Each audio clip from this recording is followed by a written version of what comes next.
Hai guys, welcome to Fashion Show. Dalam episode kali ini kita dapat kesempatan untuk membuat window display di Sogo. Jadi, apa itu window display? Bagi Anda yang belum tahu, window display adalah area di mana kita diberikan untuk display. Biasanya itu ada di depan mall atau di depan toko-toko yang sering sekali kita lihat, di mana tujuannya adalah untuk memamerkan koleksi-koleksi kita beserta dengan konsepnya. Nah, apa aja sih yang kita harus perhatikan dalam membuat window display? Seperti ini ya guys ya. Yang pertama yang harus kita perhatikan adalah tentu konsepnya sendiri. Jadi saat kita diberikan kesempatan untuk display di mall, dan saat itu adalah kesempatan kita untuk membuat konsepnya terlebih dahulu. Nah, karena pada saat itu adalah timingnya pada saat New Year, jadi saya mengusung konsep seperti New Year New You, di mana saya gabungkan dengan sebuah ide, yaitu adalah kita merayakan New Year di pantai. Tentu menggunakan baju-baju kita, koleksi-koleksi kita sendiri, di mana itu adalah berada di niche beachwear. Jadi semuanya nyambung, dan itu sudah terkonsep dengan baik, maka baru kita memikirkan desainnya.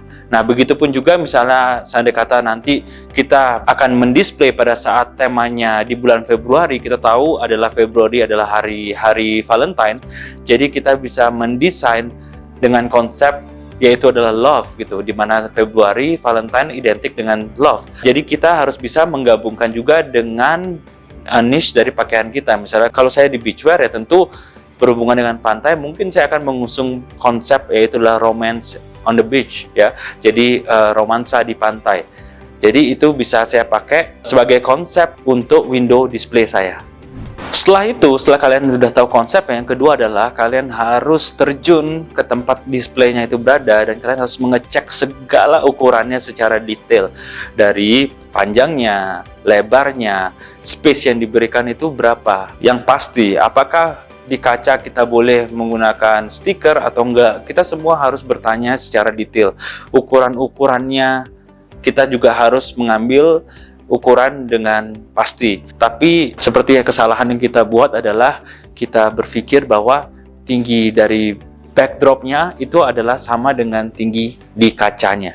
Jadi menurut gambar yang kita diberikan oleh pihak mall, kita secara berasumsi bahwa tingginya itu sama. Tapi apa yang terjadi guys, ternyata tinggi backdrop itu lebih tinggi daripada tinggi kacanya. Otomatis backdrop kita itu kurang tinggi, dan saya harus mengakali dengan menambahkan banner lagi. Itulah kesalahan waktu pertama kali kita mendisplay. Jadi pembelajaran ini sangat berharga. Semoga kalian saat mendisplay kita harus melakukan reality survey. Jadi kita harus datang survei dan kita beneran ukur sendiri. Jadi kita merasa yakin dengan ukurannya sebelum kita melangkah ke proses selanjutnya. Jadi pastikan ukurannya itu semua data-datanya detail harus ada. Yang ketiga adalah kita baru membuat mockup desainnya. Oke, dengan konsep yang ada tadi kita baru berpikir dan kita membuat desainnya seperti apa. Orang mendesain bisa dengan menggunakan beberapa software seperti SketchUp atau Photoshop, ya, yang tergantung nyamannya Anda. Tujuannya apa sih desain ini? Jadi sebelum kita eksekusi, kita harus melihat gambaran secara visual. Dari sana kita bisa mengubah-ubah, oh kayaknya lebih bagus kalau ditambahkan kursi, oh kayaknya lebih bagus kalau di sini kita kasih stiker fireworks ya, atau kembang api, oh kayaknya lebih bagus kalau di sini warna pantainya itu lebih biru atau apa. Kita bisa ngelihat itu secara visual dahulu sebelum dieksekusi ke realitanya. Makanya itulah pentingnya untuk mendesain. Selain itu, pihak mall juga ingin melihat dulu desain Anda sebelum diperbolehkan untuk kita melakukan display seperti itu. Jadi penting untuk kita mendesain sesuai dengan konsep kita. Poin yang keempat adalah setelah kita mendesain mock-up-nya secara profesional, kita baru mengirimkan ke pihak mall ya. Dari pihak mall atau department store baru akan mereview desain kita. Nah, dari sana kita tinggal menunggu apakah di-approve atau tidak.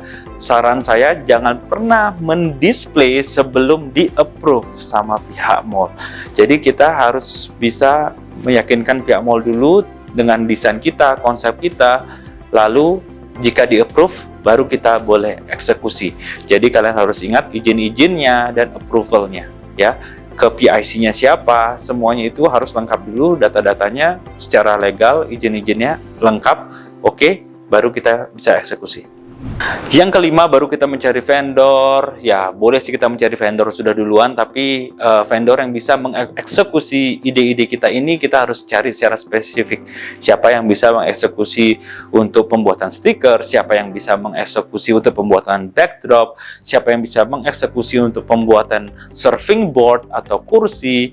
Semua itu kalian harus bisa mencari vendornya. Ya, dan di dalam proses pencarian vendor tentu alangkah baiknya kalau kita bisa menemukan vendor yang bisa multi talenta, dalam arti bisa mengerjakan stikernya, bisa mengerjakan backdropnya, bisa mengerjakan segala hal yang kita butuhkan untuk proses window display, sehingga biayanya itu bisa lebih murah karena dia mengambil satu set kerjaan itu, ya, seperti borongan gitulah, dibandingkan kita ngambil ke sini, ngambil ke vendor B, vendor C, vendor D, dan itu bisa harganya bisa melambung. Tapi kembali lagi itu semua tergantung dari proses negosiasi kita sih. Kita bisa aja mendapatkan harga yang murah asalkan kita bisa negosiasi dengan baik. Proses pemilihan material juga kalian harus pikirkan. Seperti kita lihat kalau kita pakai di backdrop kita menggunakan bahan fleksi namanya, ya. Kemudian untuk stikernya kita menggunakan stiker window. Untuk surfboardnya kita pakai stiker Ritrama yang Lemdov. Dan juga untuk banner ya kita juga bisa menggunakan bahan fleksi. Jadi ada begitu banyak bahan di sana. Begitu juga dengan ketipisan atau ketebalannya juga bervariasi. Jadi pastikan kalian menggunakan bahan yang tepat sesuai dengan yang kalian inginkan. Dimana semua itu tentunya untuk membuat window display kalian itu tampak bagus dan terutama warnanya itu keluar gitu ya, karena memang itu tujuannya. Window display kita berusaha untuk menarik perhatian orang kan.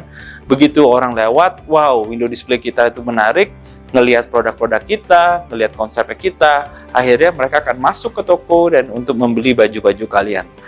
Jadi itu yang harus kalian perhatikan dalam pembuatan window display.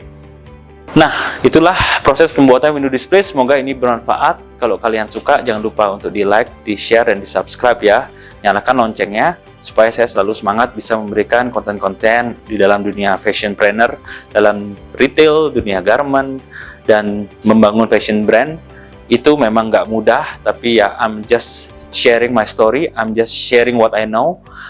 Saya sharing aja apa yang saya tahu. Semoga ini bisa bermanfaat untuk membantu para fashion planner di Indonesia supaya kita bisa membanggakan brand Indonesia menuju ke level internasional. Oke, salam fashion show, be grateful and take action. Bye.